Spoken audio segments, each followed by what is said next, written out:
నమస్తే, welcome to iDream. నేను మీ మాధురి. దమ్మరదం అంటూ గంజాయి పీలుస్తూ మత్తులో చిత్తవుతూ కొందరు పోకిరీలు సామాన్యులను ఇబ్బందులకు గురి చేస్తున్నారు.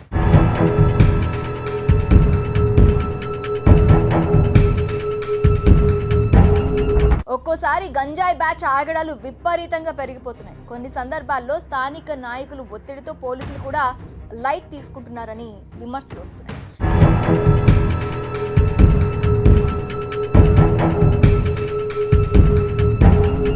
తాజాగా వరంగల్లో జరిగిన ఈ ఘటన స్థానికంగా కలకలం రేపింది.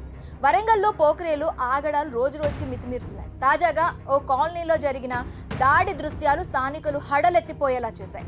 ఓ యువకుడిపై మూకుమ్మడి దాడి దృశ్యాలు సీసీ కెమెరాకు చిక్కిన పోలీసులు ఎలాంటి చర్యలు తీసుకోకపోవడం తీవ్ర విమర్శలకు దారితీసింది. తాజా ఘటన వరంగల్లోని చెన్నారెడ్డి కాలనీలో జరిగింది. ఓ యువకుడిపై కొందరు పోకిరీలు మూకుమ్మడిగా దాడి చేశారు. అందరూ చూస్తుండగానే విచక్షణ రహితంగా కొట్టారు. ఈ దాడిలో ఆ యువకుడికి తీవ్ర గాయాలయ్యాయి.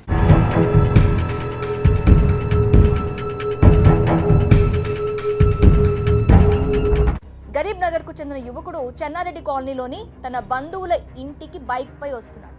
ఈ క్రమంలో రోడ్డుకు అడ్డంగా కొందరు వాహనాలు నిలిపారు. వారితో ఆ యువకుడికి మధ్య మాట పెరిగింది. విచక్షణ రహితంగా దాడి జరుగుతున్నప్పుడు స్థానికులు ఆపే ప్రయత్నం చేసినా వారిపై కూడా దాడికి తెగపడ్డారు. గంజాయి ముఠా దాడిలో గాయపడ్డ యువకుడి బంధువులు పోలీసులకు సమాచారం ఇచ్చారు. వెంటనే వచ్చిన మిల్స్ కాలనీ పోలీసులు యువకుడిని ఎంజీఎం ఆసుపత్రికి పంపి వెళ్లిపోయారు.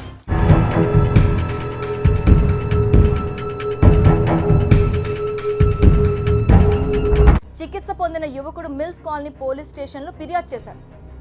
దాడికి పాల్పడిన యువకుల బంధువులు అధికార పార్టీకి చెందిన డివిజన్ నేతకు సన్నిహితులు కావడంతో కేసు కాకుండా చూస్తున్నట్లు సమాచారం. నగరంలో యువకులు గంజాయి మత్తుకు బానిసలుగా మారి ఇలాంటి దాడులకు పాల్పడుతున్నారని స్థానికులు ఆరోపిస్తున్నారు.